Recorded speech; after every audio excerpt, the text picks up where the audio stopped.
Well, the Al Franken controversy erupting right on the heels of a hearing on sex harassment on the House side of Capitol Hill. Republican Congresswoman Barbara Comstock was there. She joins us now with reaction to all of the allegations against Senator Franken and beyond. Good to have you with us tonight. Good to be with you, Shannon. Now, I understand you have a connection with his accuser, Leanne Tweeden, as well. At one point, was she she was a constituent of yours, or? Oh, she does. She did go to Osborne High School and lived in the Manassas area, which is in my district now. I did not know her, but when we saw the story today, we saw that's where she was from. What do you make of this? I mean, it's so many years later, but it seems like sort of these conversations have now sparked the floodgates for people to come out and share their stories.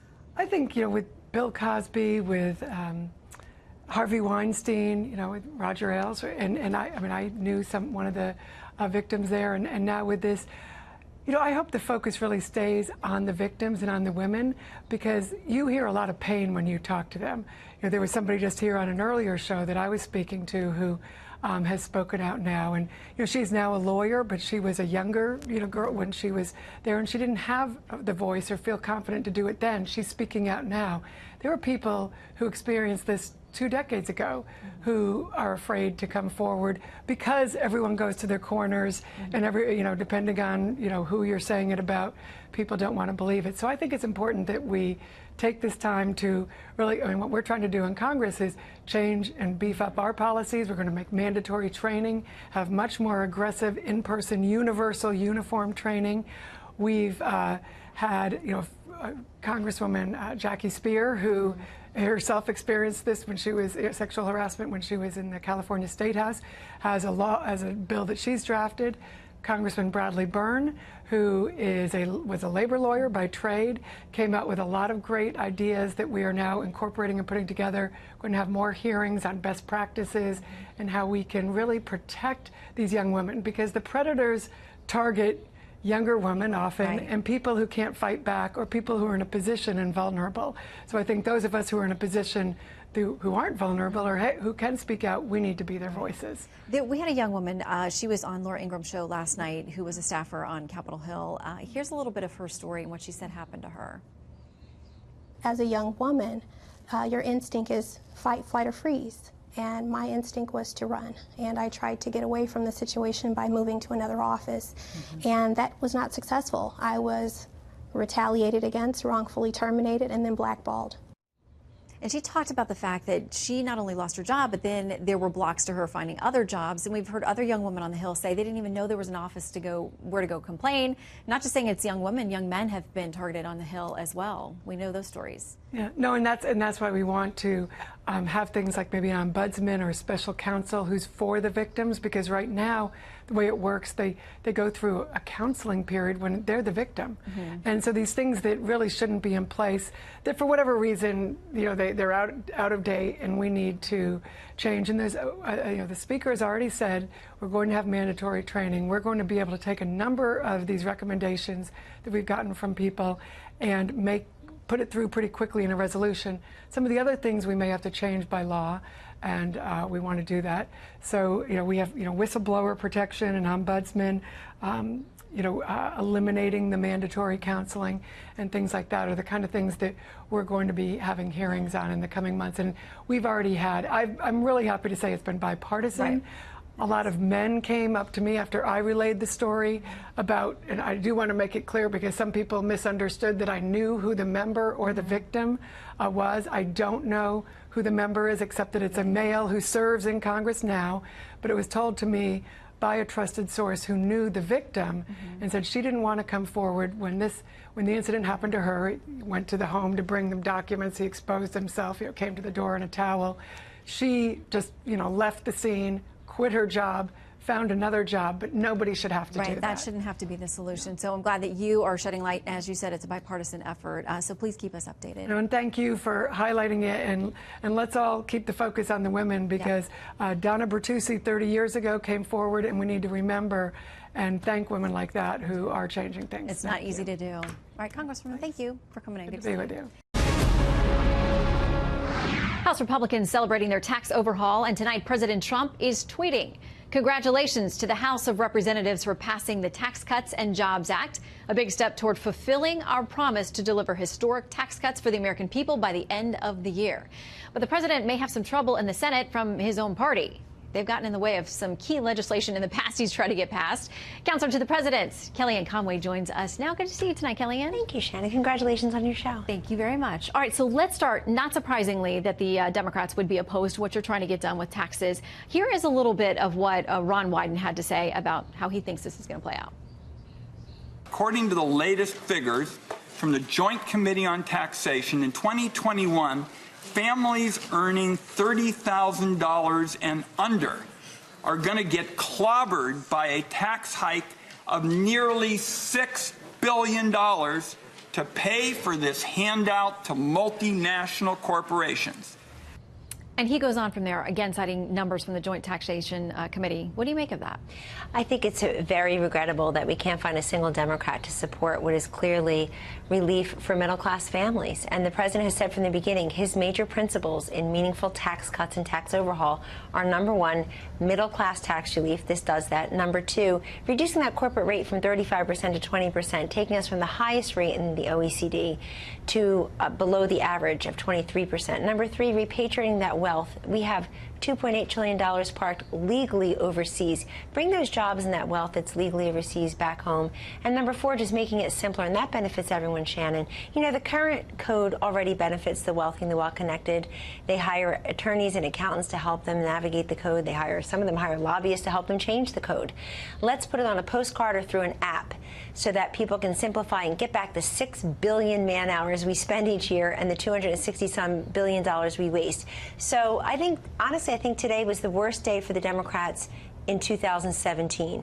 You have not one but two United States senators now facing ethics investigations, Menendez and Franken. You have the chief of staff to a Democratic congresswoman who's leading the charge against sexual harassment, needing to resign because of sexual harassment charges. And you can't find a single Democrat in the House of Representatives who sees anything good in the most robust, historic tax relief package for middle-class Americans in a generation. And I do want to talk about some of the other controversies in the ethical issues. But before we leave taxes, I mean, these numbers that Wyden is citing come from a group that's supposed to be nonpartisan, that's just looking at crunching the numbers. And they say the taxes are going up for people making less than $30,000. And then down the road, it's for families making less than $75,000. If that's accurate, how do you sell this to the American people? But let's review. So in doubling the standard deduction, the personal exemption for everyone, we go from $6,000 to $12,000 for singles, $12,000 to $24,000 for married couples. So everybody's first $24,000 of income, whether you make $24,000 or you make $240,000, is subject to zero tax. The actual bracket we should be looking here for many Americans is zero. We will have more Americans paying 0% on their taxes, Shannon, than we currently do. You couple that with a lot of the deductions that middle-class Americans have told us they rely upon, the mortgage interest deduction, the charitable contribution deduction. They like that. We do away with the AMT, which really hurts a lot of small businesses. And we also are expanding the child care tax credit. It doubles in the Senate. And we've added an adult-dependent tax credit. That's a new feature that really responds to the changing demography of our nation. So there's a lot there to like. I think people like Senator Wyden, who are always trying to raise taxes, why his party is in the minority now, frankly, because they always over-regulate and overtax Americans. He's cherry-picking the numbers. The CEA they all have different assessments of this. There's a lot of independent studies that shows this is a tax break and real tax relief for American families, and we're very happy that the House members saw to do this. We hope it's bipartisan as it goes to the Senate, but that's a question for Democrats, not Republicans. You're probably not holding your breath on that, because we also have the Republicans who are worried from California, New Jersey, and New York about the fact that the deductions for state and local taxes, at least in the House version, aren't there. That may be true in the Senate as well. How do you answer their concerns? Because we have, I want to play a little bit of what Congressman Darrell Issa had to say earlier tonight about this. We're donor states. We already give more money to the federal government than we get back. So the test should, in fact, have not been one in which some states won and some lost. How are you going to work that out? Well, first of all, let's state the facts. The fact is that these high-tax states are being subsidized by lower-tax states. And Darrell Issa is a great member of Congress, but he lives in a state that has very inefficient state government and local government, that every time they need revenue for anything goes and they reach into your pocket and they tax their citizenry.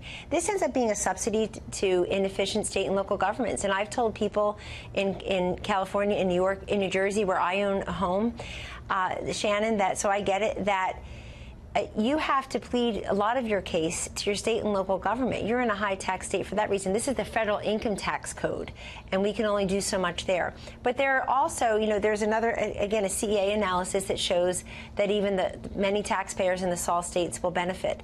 But we hear that, but remember, we're also, this entire move, this entire bill is trying to get away from all the credits and deductions and exemptions that really do favor the upper class and favor the wealthy and well-connected. They rarely favor the middle class or the lower class, and so this is one of them. I want to make sure that we talk about some of the things that you mentioned earlier today. New allegations against Senator Al Franken that are disturbing, and it's by more than one woman so far coming forward. But we've seen a slew of these accusations against Roy Moore, the GOP candidate for Senate out of Alabama. Not long ago, the president tweeted about the Al Franken case, referring to him as Al Frankenstein and asking about, are there more pictures and whatever else happened. How tough a topic is this for the administration to weigh in on, because we have the issue with Roy Moore down in Alabama fighting for his political life as well? Well, as a Democratic senator sent on a different network tonight, you look at the picture of Al Franken groping this woman while she sleeps, and it's very difficult to look at it, and it's very difficult to deny what you see. And so that is the news of the day. And this is a senator who, as everybody's been reviewing the entire day, Shannon, is on the record and recently about Harvey Weinstein and about sexual harassment. And I watched this woman, Leanne, in several interviews today, whom he groped in the picture. And I think she's very candid. She's very believable. She also is very gracious about the entire incident. But this is a very serious issue that's now spurred an entire national conversation. And I suspect the reason that you haven't heard anybody in the Senate call for, as far as I know, call for Al Franken to resign is because they want this ethics investigation to take course. But also, there are a lot of nervous people around wondering who will be next. And that's right, what stiletto will drop next, who will be next, and what will be said. But this is a very important moment of inflection, I think, for the Democratic Party, to already in the minority because they're wrong on the issues, and now to have two United States senators from Minnesota and New Jersey facing ethics investigations as of today. Bob Menendez faced an indictment on criminal charges. Now he'll be investigated by the Ethics Committee in the Senate. I think we've got to do better than some of these members. We're a huge country with 330 million people. This is the best we can do for our representatives. Certainly a conversation to be had across party lines, and it's an important one. So, Kellyanne, thank you for joining our conversation tonight. Good to see you.